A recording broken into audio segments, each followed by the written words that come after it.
সংগ্রাম চলবে, সরকার সংগ্রাম চলবে, সরকার সংগ্রাম চলবে, সরকার সংগ্রাম চলবে, চলবে চলবে চলবে চলবে চলবে। আমাদের দেশের উপরে যে সাম্রাজ্যবাদী আধিপত্যবাদী আগ্রাসন, তার বিরুদ্ধে দেশবাসীর পক্ষ থেকে আমাদের কথা তুলে ধরার জন্য আপনারা ইতিমধ্যেই শুনেছেন, আমরা এখানে কোন বড় সমাবেশ করছি না, রোড মার্চের কর্মসূচি শুরু করব। কিন্তু শুরুতেই আমি একটি কথা বলেই নেতৃবৃন্দকে আপনাদের সামনে পরিচয় করিয়ে দিয়েই আর আজকের উদ্দেশ্য নিয়ে কথা বলেই রোড মার্চের কাজ শুরু করব। বন্ধুগণ, আপনারা জানেন আজ কদিন পরেই জুলাই মাস শুরু হবে। বেশ কিছুদিন আগে আমাদের ঘরের উপরে কর্তৃত্ববাদী স্বৈরাচারী ফ্যাসিস্ট শাসন বসেছিল। দীর্ঘদিন লড়াইও আমরা এই কর্তৃত্ববাদী ফ্যাসিস্ট স্বৈরাচারী শাসনের অবসান ঘটাতে পারি নাই। শেষ দিকে এসেই এক রক্তক্ষয়ী সংগ্রামের মধ্য দিয়ে গণঅভ্যুত্থান সংগঠিত করে সেই স্বৈরাচারকে হটাতে হয়েছে। আমরা তাই কথার শুরুতে 2024-এ গণঅভ্যুত্থানে যারা শহীদের জীবন দিয়েছেন তাদের স্মৃতির প্রতি শ্রদ্ধা জানিয়েই আমাদের এই সামগ্রিক কর্মকাণ্ড শুরু করব। বন্ধুগণ, আমরা একই সাথে আজকে কথা মনে করব, এই যে সাম্রাজ্যবাদী আগ্রাসন, এটা দীর্ঘদিনের, আমাদের দেশের উপরে আগ্রাসন দীর্ঘদিনের। মহান মুক্তিযুদ্ধের মধ্য দিয়ে অর্জিত বাংলাদেশ স্বাধীন সার্বভৌমভাবে দাঁড়ানোর যে চেষ্টা আমরা করেছিলাম, বিগত সময়ে ক্ষমতাসীনদের কারণে সেটি সফল হয়নি। আমরা মনে করি গণঅভ্যুত্থানের আকাঙ্ক্ষা আর মুক্তিযুদ্ধের আকাঙ্ক্ষা হল গণতন্ত্রের আকাঙ্ক্ষা, স্বৈচ্ছর মুক্তির আকাঙ্ক্ষা, আধিপত্যবাদ আর সাম্প্রদায়িকতা বিরোধী আকাঙ্ক্ষা। সুতরাং এই শত সংগ্রামের সকল শহীদদের প্রতিও শ্রদ্ধা জানিয়ে আমরা আমাদের কার্যক্রম শুরু করছি। ইতিমধ্যে গণতান্ত্রিক বাম মোর্চার সমন্বয়ক নাসিরউদ্দিন আহমেদ নসুভাই বলেছেন, আমি কথা না বাড়িয়ে শুধু এটা বলতে চাই, আমাদের সামনে যেসব ভাইয়েরা আছেন সবাই আমাদের রোড মার্চের সাথী।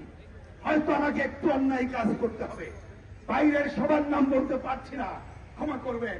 এখানে বিভিন্ন দলের প্রতিনিধিরা, একজন সিনিয়র নেতৃবৃন্দ আছেন, মনে রাখবেন আমরা সবাই সমভাবে এই রোড মার্চের অংশীদার। আমি সময় না বাড়িয়ে আমি ওইদিকে দেখতে পাচ্ছি আর সবাই আমাদের আন্দোলনের নেতা, সুতরাং আমি কোন ভূমিকা দেব না। জাতীয় গণমঞ্চের মাসুদ খান এখানে উপস্থিত আছেন, এছাড়া আছেন গার্মেন্টস শ্রমিক নেতা সত্যজিৎ বিশ্বাস, তার পাশে আছেন মাসুদ ভাইয়ের পাশে আছেন আমাদের এই সাংস্কৃতিক অঙ্গনের অন্যতম নেতা কামাল হোসেন বাদল, এর পাশে আছেন 65 মার্চবাদের প্রধান সমন্বয়ক মাসুদ রানা, তার পাশে আছেন বাংলাদেশের বিপ্লবী কমিউনিস্ট লীগের সংগ্রামী সাধারণ সম্পাদক কমরেড ইকবাল কবির জাহিদ, তার পাশে আছেন আমরা সবাই জানি ডাকসুর সাবেক সাধারণ সম্পাদক বাংলাদেশ জাসদের স্থায়ী কমিটির সদস্য ডাক্তার মোস্তাক হোসেন, এর পাশে আছেন গণতান্ত্রিক বিপ্লবী পার্টির সাধারণ সম্পাদক কমরেড বর্ষবা বিশু, আমার পাশে আগেই পরিচয় করিয়ে দিয়েছি গণমুক্তি আন্দোলনের আহ্বায়ক এবং ফাঁসিবাদ বিরোধী বাম মোর্চার সংগ্রামী সমন্বয়ক নাসিরউদ্দিন আহমেদ মসু, আমার ডান পাশে আছেন বাংলাদেশের সমাজতান্ত্রিক দল বাসদের সাধারণ সম্পাদক ফজলুর রশিদ ফিরোজ, তার পাশে আছেন দেশের প্রতিষ্ঠিত অর্থনীতিবিদ, তেল গ্যাস খনিজ সম্পদ, বিদ্যুৎ বন্দর রক্ষা যে জাতীয় কমিটি আমরা গড়ে তুলেছিলাম তার প্রতিষ্ঠাতা সদস্য সচিব অধ্যাপক এম আকাশ, তার পাশে আছেন আমাদের দেশের বামপন্থী আন্দোলনের অন্যতম প্রবীণ নেতা কমিউনিস্ট পার্টির সাবেক সভাপতি কমরেড মুজাহিদুল ইসলাম সেলিম, তার পাশে উপস্থিত আছেন বামপন্থী আন্দোলনের আরেকজন সংগ্রামী নেতা, বাংলাদেশের সমাজতান্ত্রিক দল বাসদের প্রধান উপদেষ্টা কমরেড খালিকুজ্জামান। তার পাশে উপস্থিত আছেন দেশের আরেকজন সিনিয়র বামপন্থী নেতা, বাংলাদেশের সাম্যবাদী আন্দোলনের প্রধান সমন্বয়ক কমরেড শুভ্রাংশু চক্রবর্তী। তার পাশে আছেন বাংলাদেশের সমাজতান্ত্রিক দল বাসদ মাহবুবের সাধারণ সম্পাদক হারুনুর রশিদ ভূঁইয়া। তার পাশে আছেন বাংলাদেশের সমাজতান্ত্রিক পার্টির নির্বাহী সভাপতি আব্দুল আলী। দেখতে পাচ্ছি তার পাশে আছেন বাংলাদেশের সোশ্যালিস্ট পার্টির সাধারণ সম্পাদক শহীদুল ইসলাম। তার পাশে দেখতে পাচ্ছি উপস্থিত আছেন জাতীয় গণফ্রন্টের ভারপ্রাপ্ত সমন্বয়ক কমরেড রজত হুদা। এছাড়া এখানে হাসান ফকরি ভাই সাংস্কৃতিক আন্দোলনের নেতা, এখানে সত্তর ভাই কমিউনিস্ট লীগের নেতা সহ অন্যান্য নেতৃবৃন্দ উপস্থিত আছেন। আমরা এখানে দেখতে পাচ্ছি সিরাজুল আলম খান ফাউন্ডেশনের ব্যারিস্টার ফারাক খান অনেকে আছে। আমাদের সব কমরেড এবং দেশবাসীর সংহতি আমরা দেশ এবং বিশ্বের সামনে প্রকাশ করব।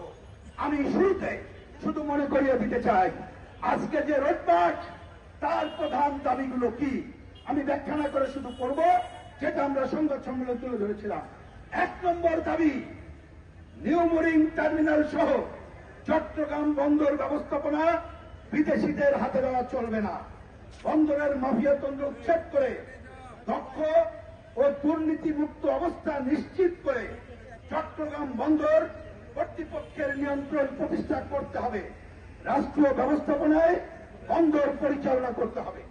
2, রাখাইনে করিডোর তার মধ্য দিয়ে সাম্রাজ্যবাদী প্রক্সি যুদ্ধে জড়িয়ে ফেলার ষড়যন্ত্র বন্ধ করতে হবে। 3, স্টার্লিং সমরাস্ত্র কারখানা করিডোরের মাধ্যমে বাংলাদেশকে সাম্রাজ্যবাদী যুদ্ধচক্রে জনরুদ্ধ বন্ধ করতে হবে। 4, মার্কিন ভারত সহ সাম্রাজ্যবাদী আধিপত্যবাদী দেশসমূহের সাথে আওয়ামী ফ্যাসিবাদী সরকার সহ বিগত সকল সরকারের আমলে স্বাক্ষরিত সকল চুক্তি প্রকাশ করতে হবে এবং পর্যালোচনা করে জনগণের মতামত দিয়ে দেশের স্বার্থ বিরোধী সকল অসম চুক্তি বাতিল করতে হবে। আমরা এই দাবিতে এখনই রোড মার্চ শুরু করব। আমরা এখান থেকে বেরিয়ে ডাইনে ঘুরে গুলিস্তান হয়ে বঙ্গভবনের পাশ দিয়ে পার্কের শেষ মাথায় যাব। সেখান থেকে আমাদের রোড মার্চ এইটা শুরু হলো, আমরা গাড়িতে উঠব। এরপর পথে পথে আমরা যাত্রা করে দুপুরে পৌঁছাবো চান্দিনায় এবং বিকালে টাউন হল ময়দানে কুমিল্লায় আমরা সমাবেশে মিলিত হব।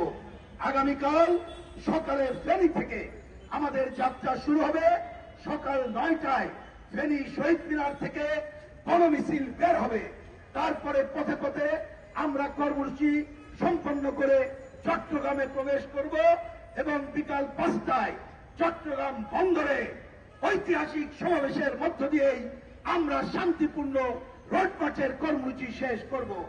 আমরা আশা করব বিগত সরকারের ধারাবাহিকতায় অন্তর্বর্তীকালীন সরকার বন্দরকে ইজারা দেওয়া সহ যে কাজ করতে চাইছেন তার থেকে তারা পিছু হটবেন। আর এটা নিয়ে আগামীকাল রোড মার্চের শেষে আর কোন আন্দোলনের বৃহত্তর কর্মসূচি দিতে হবে না। কিন্তু যদি সরকার এই দায়িত্ব পালন না করে আগামীকাল সমাপনী সমাবেশ থেকে আমরা ঘোষণা পাঠের সাথে সাথে আন্দোলনের বৃহত্তর কর্মসূচি ঘোষণা করব। সরকার সংগ্রাম করবে, সরকার সংগ্রাম করবে।